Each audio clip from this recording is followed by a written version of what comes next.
Hi friends, இன்னைக்கு நம்ம வீடியோல மலாய் எக் கிரேவி தான் பார்க்க போறோம். வாங்க எப்படி செய்யணும்னு பார்க்கலாம். வீடியோக்குள்ள போகலாம். ஒரு மிக்ஸி ஜார்ல பெரிய வெங்காயம் குட்டி-குட்டியா கட் பண்ணிட்டு 3 பச்சை மிளகாய். இத நம்ம நைஸா அரைச்சு எடுத்துறலாம்.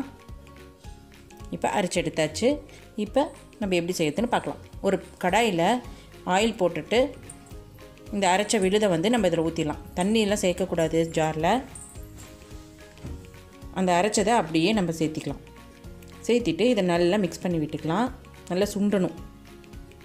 இந்த மாதிரி நல்லா மிக்ஸ் பண்ணிகிட்டே இருக்கும்போது நல்லா சுருண்டு வரும்.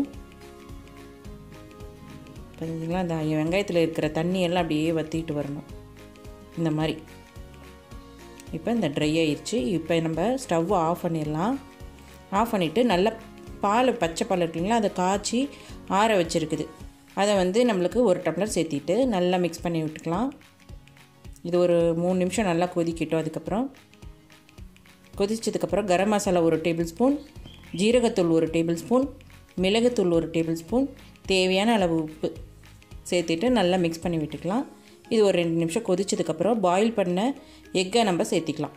நான் ஒரு 4 எக்கை பாயில் பண்ணி இந்த 2ஆக கட் பண்ணி வச்சுருக்கேன். இதில் சேர்த்திக்கிறேன். சேர்த்திட்டு இந்த மாதிரி சும்மா லைட்டாக கிரேவி இந்த மாதிரி வச்சுட்டு லிட்டு போட்டு நம்ம க்ளோஸ் பண்ணிடலாம். ஒரு 3 நிமிஷம் சிம்மிலேயே நல்லா கொதிக்கட்டும். 3 நிமிஷம் ஆயிடுச்சு. பாருங்கள், நம்மளோட சூப்பரான கிரேவி ரெடி ஆயிடுச்சு. இப்போ ஒரு பவுலில் ட்ரான்ஸ்ஃபர் பண்ணிடலாம். நம்மளோட சூப்பரான மலாய் எக் கிரேவி ரெடி ஆயிடுச்சு. இதை நீங்களும் செஞ்சு பார்த்துட்டு எப்படி இருக்குதுன்னு கமெண்ட் பண்ணுங்கள் ஃப்ரெண்ட்ஸ். இது சப்பாத்திக்கு சூப்பராக இருக்கும்.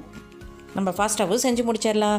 இந்த வீடியோ உங்களுக்கு பிடிச்சிருந்தா ஃப்ரெண்ட்ஸ் அண்ட் ஃபேமிலி கூட ஷேர் பண்ணிக்கோங்க. கூடவே சப்ஸ்கிரைப் பண்ண மறந்துடாதீங்க.